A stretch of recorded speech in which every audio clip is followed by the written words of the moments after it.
Hey there, everyone. What is up? Welcome to the Smackdown watch along. I need exactly 10. It's just starting right now, right on time.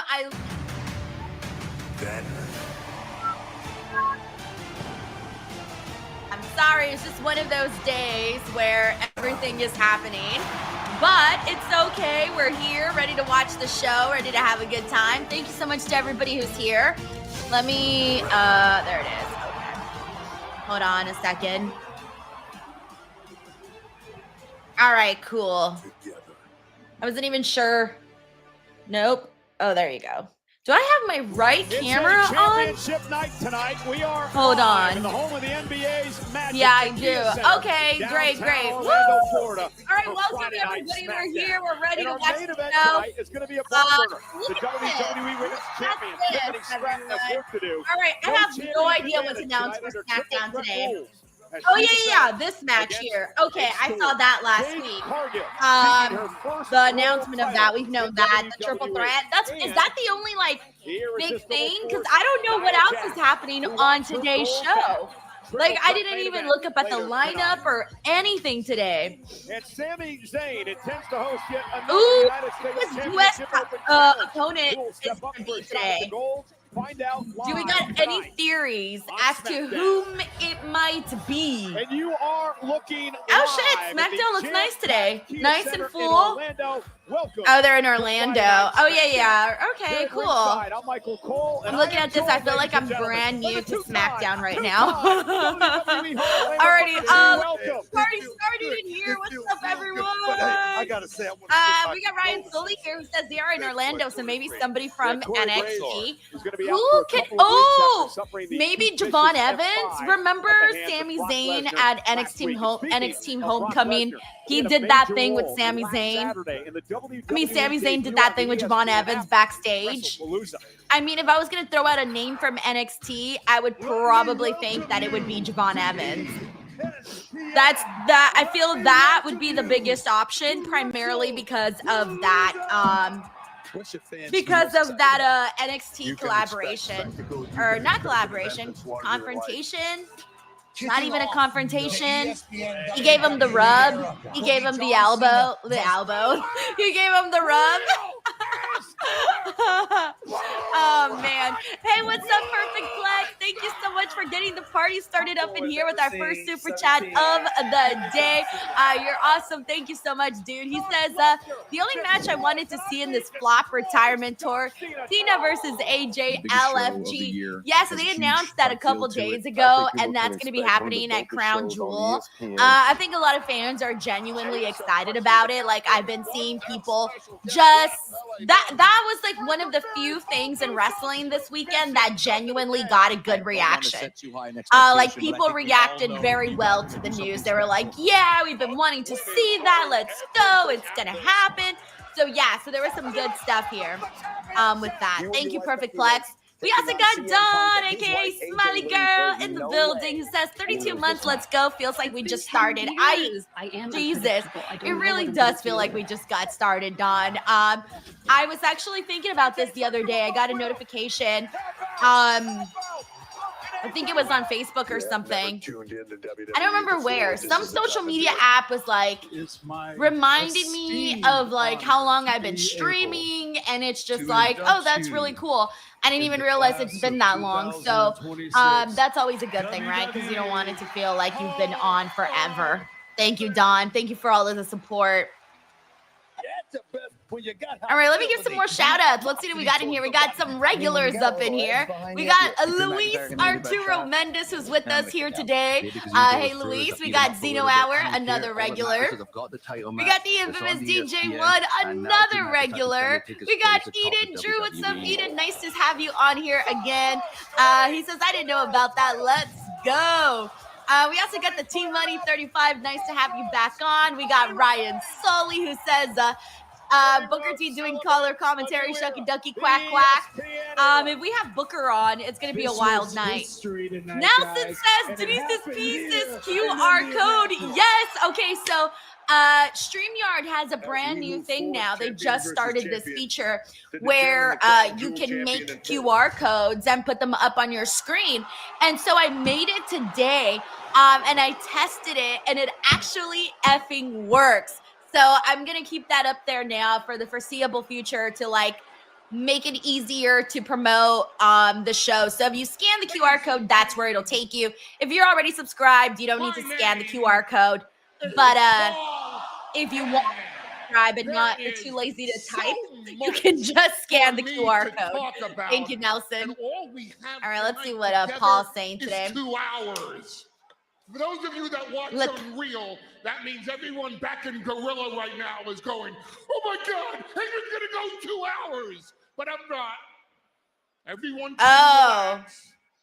I won't choose the subject tonight. I kind of like Paul Heyman pointing out the runtime of this show. Paraphrase a pseudo de facto wannabe secondary champion, and I will ask you, Orlando.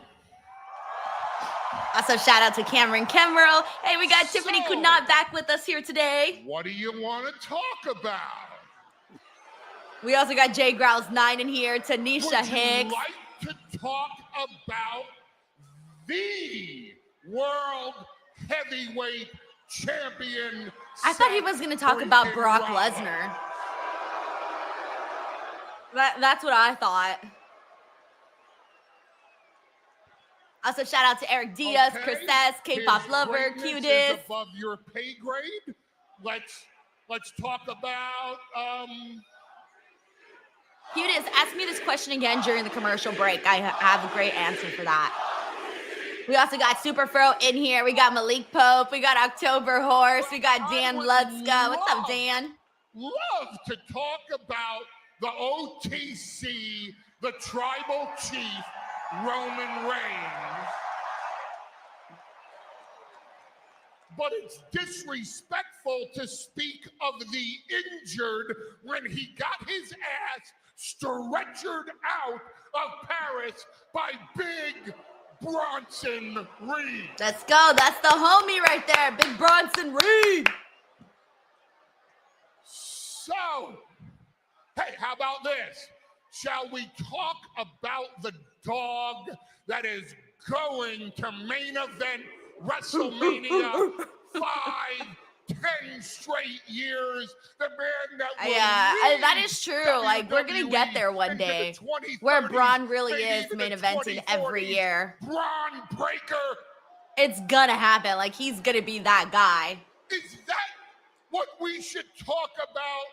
Or perhaps we should talk about the conspiracy theories and the rumors regarding Brock Lesnar. I had forgotten the way that Paul says Brock's name with such since that veracity, you know?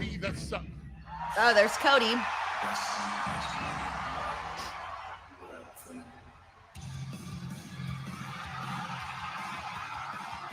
Also, what's up? We got Mike Kowinski in here. What's up, Mike? We got James Irving in here. We got Stalking You. We got Rodriguez. We got Dave Ramirez. He's over Cody. I'm sorry, Dave. You're about to see your favorite person on SmackDown.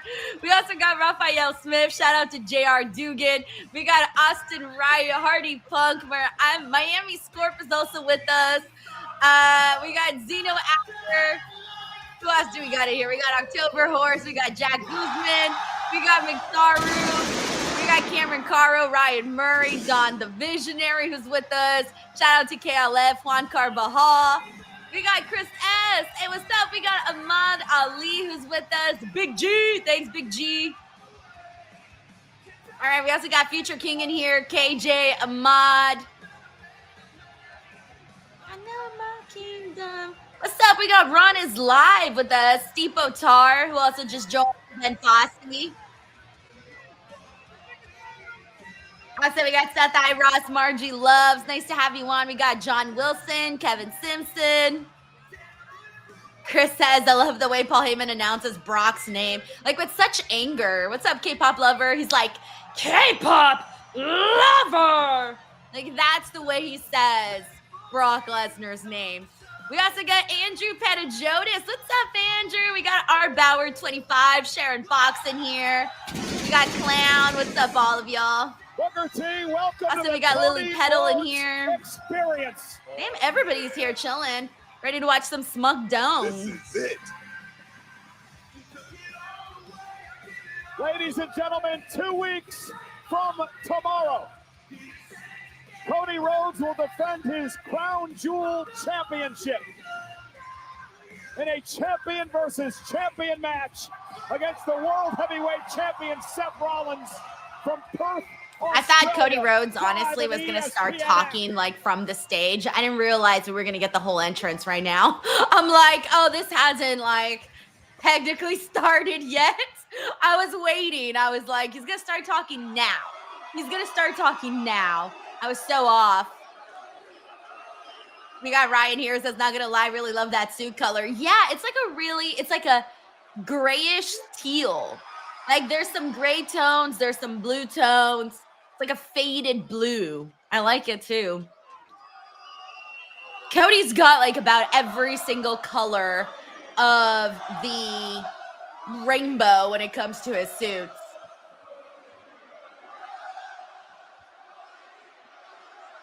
Thank you, John. What's up, Andrew Petajotis? Hey, we got V-Pool. What's up, V-Pool? AJ Miller says, enjoy SmackDown, everyone.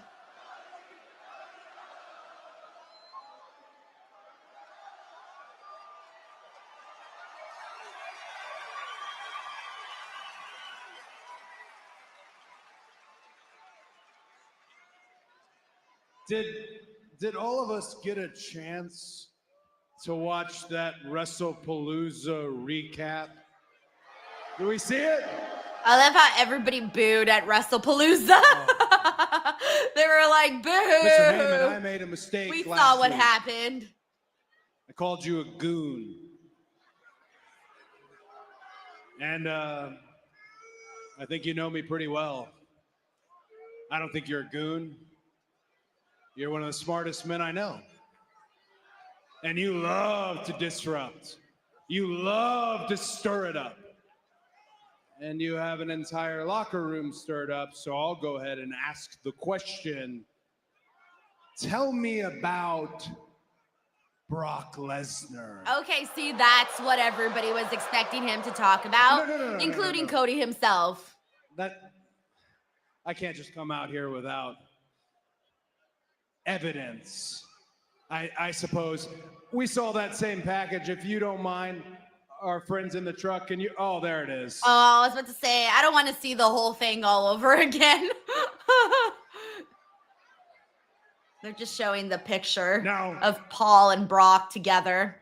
Here's what kissing on the tree, KISSING. Concerns me. I know Brock Lesnar, and I don't know him as well as you, but does that look like the face of somebody if it was just a one-night thing? I mean, we've established that Paul Heyman loves to go around and bounce around from lover to lover. Am I talking we all know to the it. Oracle? Am I talking to a wise man? Or am I talking to the advocate? You see what I'm saying? He's got all of these cute little pet names for each lover he's with. You're talking to the GOAT. Sure, Paulie, sure. And as the greatest of all time, I respect the fact that you are confronting me about Brock Lesnar, because you know, as well as everyone else knows, that when Brock Lesnar is here, everyone is in danger.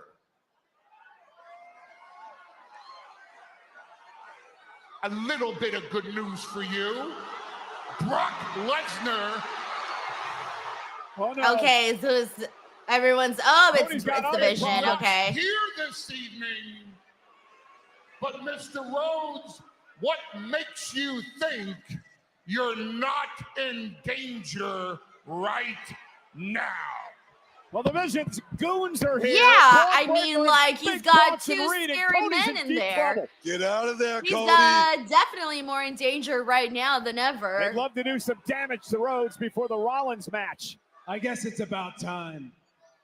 I keep hearing how you are the future of the industry. I keep hearing how dangerous you both may be, that you're going to inherit all of this. And maybe you're right.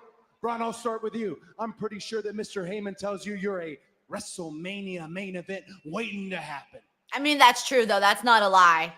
So if that's what And I Paul bet Heyman's you telling him, I would believe it if I were Braun. the very same thing. Hey, who says they can't And at both your main age, I would event? have killed to be a Heyman guy, but here's a little unsolicited advice.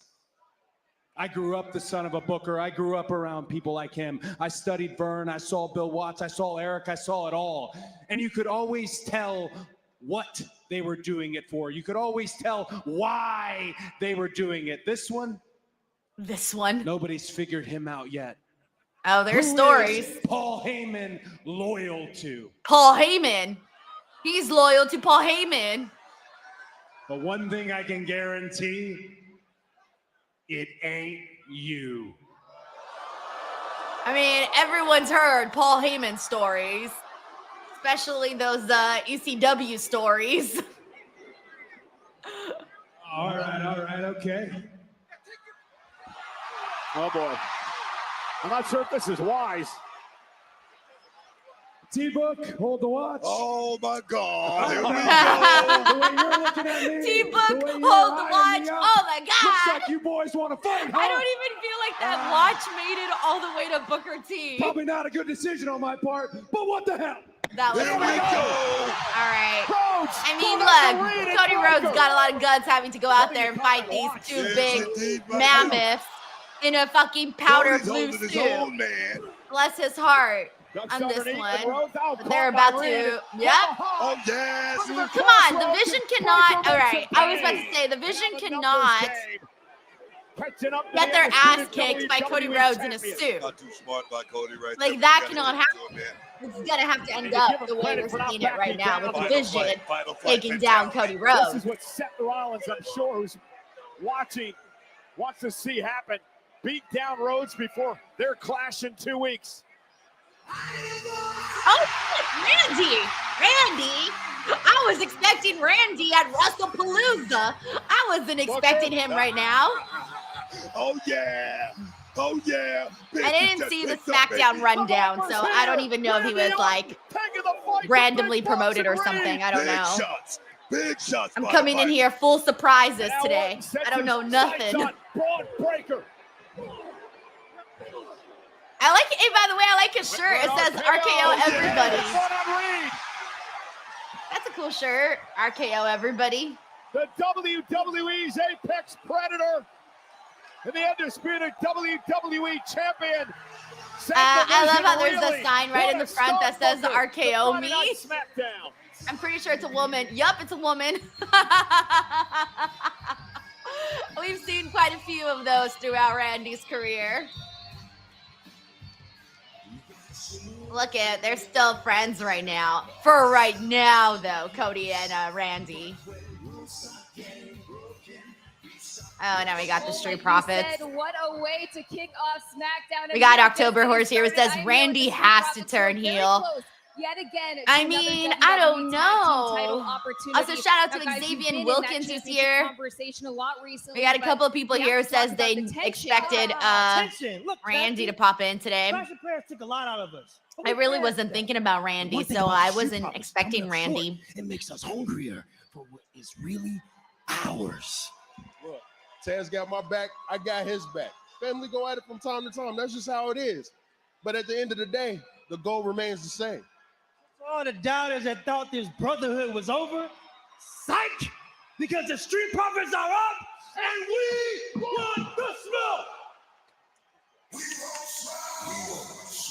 I think for once in my life, guys, when the Street Profits do some sort of when they do some sort of backstage interview, I would like it to be different someday. The Street Profits have been cutting this exact same backstage interview forever. Like, has anyone noticed that? Has anyone noticed that we have heard the same Street Profits interview 100 times? Like, I hate to say it, but the second the Street Profits are going to do a promo, I'm like, I could literally think about anything else, anything.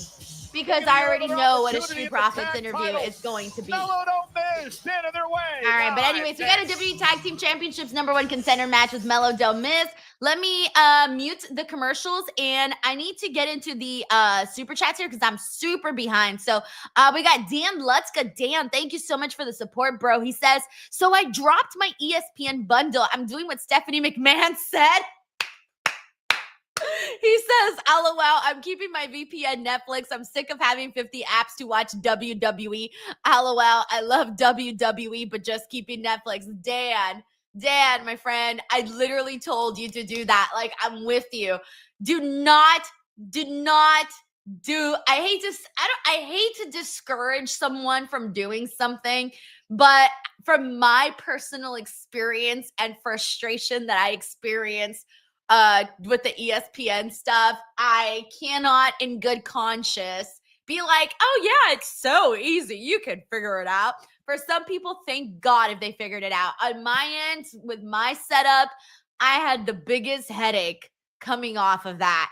And the funny reason was that I was only doing it for research so that when people asked me if it was easy, I would have an answer for you guys. I wasn't going to even bother to watch on ESPN. And now I'm sitting here like, why did I even do that to myself? Because it was just not easy. But Dan, I'm glad you made the smart decision and just do what Stephanie McMahon said, which is get a VPN. Thank you, Dan. Also, Sheldon Jackson just gifted a DWO membership. What's up, Sheldon? Thank you, man. He got Stephen Martrulli here who says, I often wonder who's the next Paul Heyman. I don't think we have another Paul Heyman right now. I can't think of anyone that I would consider the next Paul Heyman. There isn't anyone right now that I've said and that I've looked at and I thought, oh yeah, that's the next Paul Heyman. Not one person. But I often do think, though, that I know so many times we're like, oh, this is the next that person. This is the next that person. I think we need to have the first of new people instead of having the next person and the next person. So, I mean, there's a lot of good qualities that Paul Heyman possesses. He's a really good promo. Everyone always points out his wrestling mind. And he's got a way of making monsters seem even bigger. So, of course, those are all positive attributes that you would want a manager to have. So, I mean, in a way, yeah, I hope we do have someone like that down the line. But I also feel like we're seeing less and less managers as like the wrestling day moves on. Like there's very, very few. Like if we're just talking like WWE and AEW, we're only seeing a handful of managers. Like we're not even seeing that many. So it's something that feels like it's definitely winding down. Thank you, Steven. Hey, we got John Taylor here on a Friday. John Taylor says, currently doing an after-hours work project, but just wanted to stop in and said, hey to Denise and the DWO. John is working hard right now. He's like, I can't do any of the fun wrestling stuff. He's got to focus. He's got to do the work. So, John, thank you so much for popping in, for showing some support, but get back to work. Do not get distracted. Do not get distracted. Thank you, John. We got McTaru up in here who says, hey, Denise, hope you and the DWO peeps enjoy SmackDown and the weekend. I'm going to be watching TNA Victory Road tonight, so this is going to be good. Can't wait for Bound for Glory. Yeah, they have a couple of matches. They have like 8 matches that on Victory Road, and there's at least like 3 or 4 that I'm interested in. Obviously, now that I cover TNA on Thursdays, and the thing about TNA is that their specials are a million times better than their programming. So I feel like if you just want to like tune in for specials, that's honestly the way to go when it comes to TNA. So I hope you have a good time and enjoy the show. McIntyre, thank you for showing some love here. We also got Saif Den Super. What's up, Saif? He says, hi, I think Cena's last match should be the War Games match. Javon Evans on NXT. Then the final match should be Dom and Cena wins the IC title match. Should be an over-the-top interference filled with insanity. I truly don't know what the situation is anymore with John Cena's last match, because I thought that there was a chance it was going to be AJ Styles, but now that he's happening over at Crown Jewel, well, that's left a big ass possibility of who that last match might actually be. So yeah, I mean, honestly, I'm just glad that he's getting the AJ Styles match, but I really hope that the next couple of matches aren't a letdown, like what we saw with Brock. And truly, I don't think they will be. I feel like they can't do the last couple of matches wrong, because the last couple of matches are just going to be so finely selective of who he's going to be in the ring with. Thank you, Saif. So cutest. Oh, you didn't even have to ask this in a super chat. I was going to answer your question in a regular comment, but thank you so much. He says, so what were you doing before YouTube work, Denise? Sending a super chat as I appreciate everything you do. Thank you, cutest. So a lot of people don't know, but before I was doing YouTube, I was already working as an entertainment reporter. I was an entertainment reporter from the years 2014 to the year 2020. I started my YouTube channel in 2018. And so from like the second that I graduated college, I was working as an entertainment reporter. I also worked as a general assignment reporter. It's funny because people always like to shade wrestling content creators, and they always like to talk shit on media and all of this stuff, right? They're always like, oh yeah, none of them have degrees, none of them have real experience, and I'm here like, excuse me, broadcast journalism major right over here. I worked for multiple news channels, networks, you name it. I used to work with PBS. I mean, wild times that was, let me tell you. You know, and I was an entertainment reporter, so I was doing like hundreds of interviews before I even started dabbling into wrestling. So a lot of people don't know that. I talk about it every now and then when I get asked, but if you actually, like, there are a million videos of me on YouTube that don't have anything to do with wrestling. And every now and then they'll be randomly found by people, and they're like, oh shit, I didn't know Denise interviewed that one person. And I'm like, yeah, I interviewed that one person when I was super green, and it's so embarrassing now. But I was doing that, and then at the exact same time, I was working as a brand ambassador. So a brand ambassador, because I needed to make extra money because I wasn't making enough money. So my extra job was as a brand ambassador. And basically a brand ambassador is someone that works like at events and stuff with different companies, and all they do is promote that brand. So like I promoted everything from baby products to wine. I don't even drink. I worked sporting events. I worked concerts. I worked everything. Every brand that you can think of, I probably worked with them at some point or the other. Which in a way I think is good, because that kind of helped me. That kind of helped prepare me for when like I work with brands as a creator, is having that like background. And then prior to all of that, when I was in college and high school, I worked in retail. So sorry, I worked my way backwards, but prior to all of that, I worked in retail. That was my first job. I've been working since I was 16. So I've been, working for a long time now. So I did do retail for about, I'm going to say like 9 years. No, I'm sorry. That's wrong. Nope, that's right. That's about right.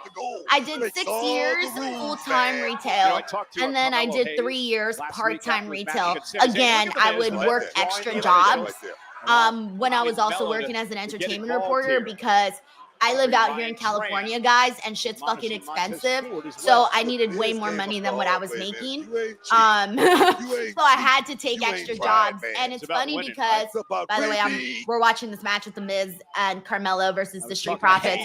It's funny because I've told this story before, but it's one of my favorite stories to tell because it pissed me off so much. But this one time I was working the Natural Products Expo, which many of you guys know it's for natural products. It's an expo of natural products. And I got hired by a gluten-free pancake company. And my job was to promote the gluten-free pancake company. And that for 3 days, my job was to make pancakes and like pass them out to people. And it was actually a very fun job. Like I had the best time making pancakes. I ain't even gonna lie. I loved that 3-day gig, right? And I remember this man, and mind you guys, if you know anything about California geography, I was in Anaheim, and it attracts a lot of different people from all parts of the world, right? Because it's a really big expo. But this man went up to me, and he started laughing at me. And he was like, I bet you never thought this is what you would be doing for a living, that you would be making pancakes. And I remember being like humiliated by this man, but also very angry about it because he didn't know anything about me. He didn't know that I was interviewing celebrities and going to cool red carpets and meeting famous people. He didn't know that.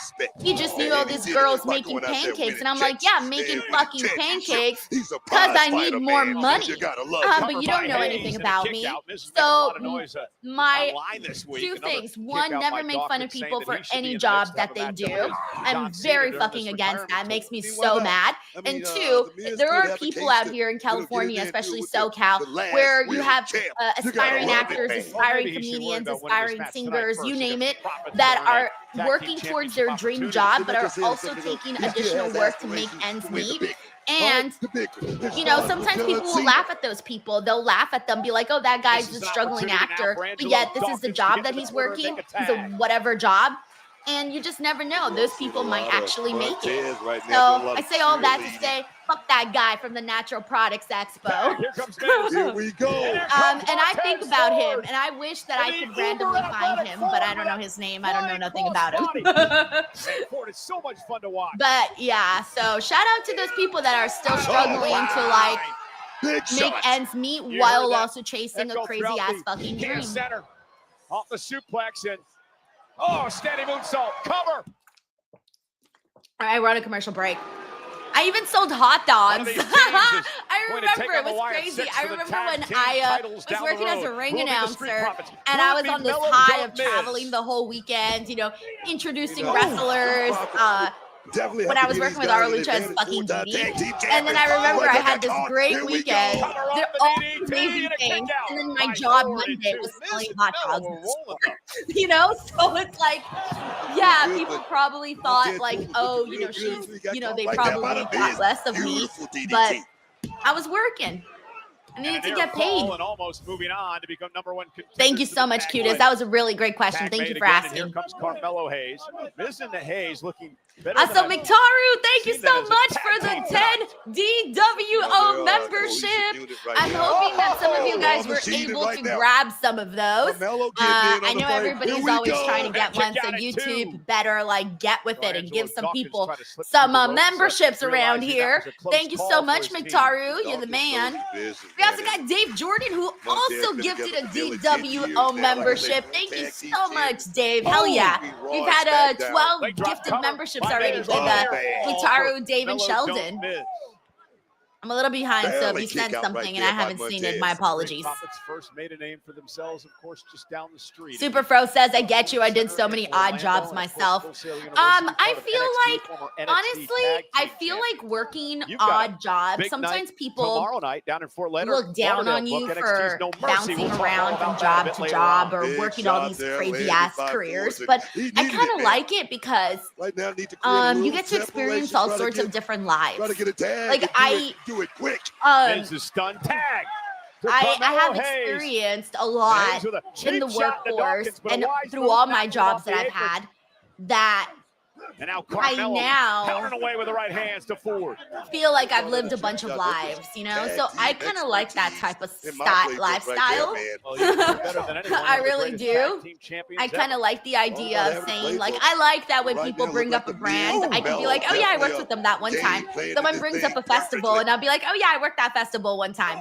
Someone will be like, oh, this venue. And I'm like, oh yeah, I worked that venue this one time. Like, all the time. Ford really needs to make all a tag. the time. Hayes trying to intercept. And you learn a bunch of things. You really do. And you also get more comfortable talking to people because you have to fucking talk to people at jobs and shit. Hayes. Miz into the ring and out quickly. Hey, thank you, Hip Clip, for tuning in for a bit. And I hope you have a good time on your family vacation. Trying to make a tag, slip between the legs. You're not causing any harm, and So you're close. So close. okay. Not quite. Yeah, Now he creates go out there and do space. good work. Oh, once for the tag, and Miz dragged Dawkins off the apron. Gotta give it to the Miz. I'm talking about that's Oh, tag team first expertise. 48. We got to win right here. Here we go. Come on, son. The first 48 by Carmelo Hayes, and now going up top. Book, we may about this. Wait a minute. Miz just tagged himself in. Mello was going for nothing but net. What the hell? No, he's like, not today. No, not today. Tag Not to in my Dawkins. house. Miz and Mello arguing, and Dawkins is now legal. Miz tried to steal the glory yet again from Carmelo Hayes. The team got into an argument, and now Dawkins with that Dawkins. corkscrew I think elbow. sometimes we forget how agile Dawkins is. 'Cause, you know, he's a meaty boy, but he's so agile. Getting along as of late. Nimble feet for the big man. Oh, there's that yes. spinning neck breaker. Tag. Montez Ford. Up and down. The anointment followed by From the Heavens. Got all of it. And look at this. Oh, shit. The Profits win. So now Carmelo Hayes is most likely going to be pissed at The Miz because Miz lost them the match. Booker Carmelo So I'm Hayes pretty sure- did not see yeah. in the least. Wrap Why up help the soon. Miz Although we've there? been waiting now for several weeks for this Mellow Don't Miss. And This again, Miz trying Mellow to steal Don't the Miss glory. Look out, lasted a look out. really long time. Miz trying to Like, steal the if glory someone once here with again. really great memory Carmelo Hayes remembers upset since about when it. we've been seeing From them the on Heavens screen. by Ford. It was Look at before the Carmelo Hayes. He Andre could've the gotten Giant the ring and Memorial broke Battle Royal, that so up, but it was definitely before then. Because remember, Mello won and he had that big giant chain that I thought was so I wanna ugly. take a step back because look who's standing on our announcement. Oh, it's table, the those Wyatt psychos. 6. The Wyatt 6. My sister's They know still they're gonna so defend mad the that I tag team took her on titles that down the road maze. against She the was like, new Denise, number it was one the contenders, scariest the thing of Street my Profits. life. The Profits I was have like, had all girl, kinds of how the problems hell with were you Wyatt 6. afraid in a Maybe, WWE just maze? maybe, And they she can was like, it finally was get so revenge. scary. I'm like, girl, it was a WWE Well, guys, I am maze. here How are with you Jade Cargill, scared? and Jade, as She we was know, like, to this triple day, threat says matches it's the can be scariest thing she's highly ever done. volatile. Tonight, you are stepping in the ring with both Nia Jax and reigning champion Tiffany Stratton. So, what is your mindset heading into what could be an unpredictable women's championship opportunity? Unpredictable mindset, dominance.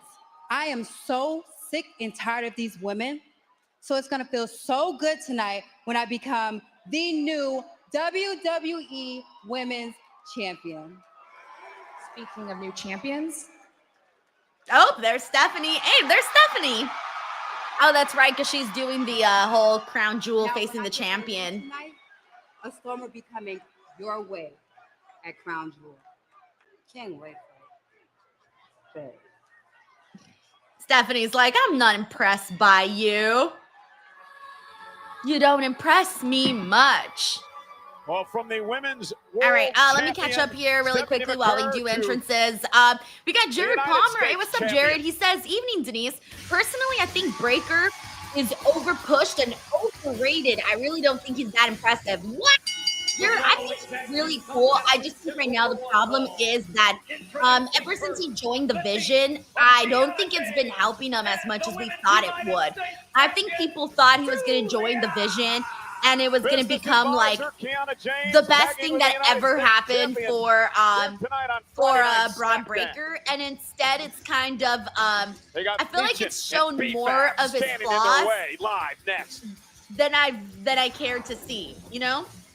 And that's not necessarily a good thing. I actually think that he was portrayed better when he was kind of like doing his own thing and whatnot. So yeah, that's kind of how I'm feeling about that. So I just think it's the fact that he hasn't had like a really big hot feud with somebody. I think once he breaks off from the Vision and he either feuds with Bronson or he feuds with Seth, and I think Seth is going to be the one. Whenever he feuds with Seth, that's going to be the feud that finally, I think, puts Braun Breaker on the map. I think that's what it is, because his spears, his intensity are unlike any other. He has good matches. It's just that he just needs those big signature feuds. He hasn't had those on the main roster. Thank you, Jared. We got McTaro here who says, BTW, are you doing a Bound for Glory watch along? Yeah, I'm planning on it. So that's happening October 12th. And that's the day after Crown Jewel. So I'll be here the 11th for Crown Jewel in the morning. And then I'll be here October 12th for Bound for Glory, to do the Bound for Glory, what am I talking about? Oh, yeah, the watch along. Sorry, guys. My brain's all over the place today. I forgot what a watch along was called. I was like, whatchamacallit? It's a whatchamacallit. It's a whatchamacallit watch along. That's what we're doing. Yeah. And then I had an offer to do a stream for, for Victory Road. But I had already promised everybody that I would do SmackDown. So, and I hate missing SmackDowns, and I've missed a few, and I'm going to miss one. I think it's next week when I'm missing next week's SmackDown. Yeah, I'm missing next week's SmackDown. So I don't want to miss so many SmackDowns in a row. Anyways, thank you, McTaro. Yes, to answer your question, I will be streaming Bound for Glory. All right, we got Day Day the Mexican here. It says, I always love DD stories on break grinding. Thank you, Day Day. I'm telling you, I've got so many freaking stories that I haven't even shared, just from so many experiences and things that have happened in my life that, yeah, I don't know. There's been a lot. There's been a lot, Day Day. And if they come up, they come up. We got Dan Lutz. Thank you. We got Dan Lutzka here who says, how about Cena versus Angle one last time for Cena's last match? I mean, they're doing 3D versus Hardy's one last time. Dan, if we got John Cena versus Kurt Angle one last time, I'm not even kidding you, I would be crying the whole entire match. Like, it would be pathetic. Like, legit, I would be crying the entire match. The whole time, crying. Ridiculous tears. That would mean a lot, but I'm also very realistic in the sense that Kurt Angle is, whoosh. I mean, he like not too long ago had like double knee surgery. Like, his body's been through a lot. He wrestled and he did so much, and his body's just not the same. So as much as I would love to see that, I just don't realistically think it's possible. But fuck it, I would love it if I was wrong. Oh, I would love it if we got that match, Dan. I would be bawling tears. Thank you, Dan. We got John Taylor here who says, in college, I worked in a call center in Irvine, and my cubicle buddy was an aspiring actor and musician, and he got a recurring gig doing Dasher's insurance commercials. Other coworkers would tease him about it, but he wasn't trying to become a famous actor or anything. He used the money from the commercials to fulfill his dream of recording an album, which he then started his family and lives happily ever after. John, that's incredible. You see what I'm saying? Like, that is something, by the way, if you've never lived out here in California, especially SoCal, that is a very common thing. Like, very, very common to see people meet them in places, and it's like, oh, what do you do? Oh, I'm an actor, but they're also working like a real job. It's something very, very common down here, and you meet a lot of people. Yeah, back when he was like playing. Thank you, John. That's a really cool story to hear. The Kings losing to the Lakers, and that was like, boom, like. All right, we got Stephen Marchuli here. It says, I'm picking Tiffany. Reason, the best match for Stephanie. I'm with you. I don't think I'm ready to see Tiffany drop her bout, and I don't really expect her to drop her bout on a random edition of SmackDown. She deserves better than that. She's going to drop the bout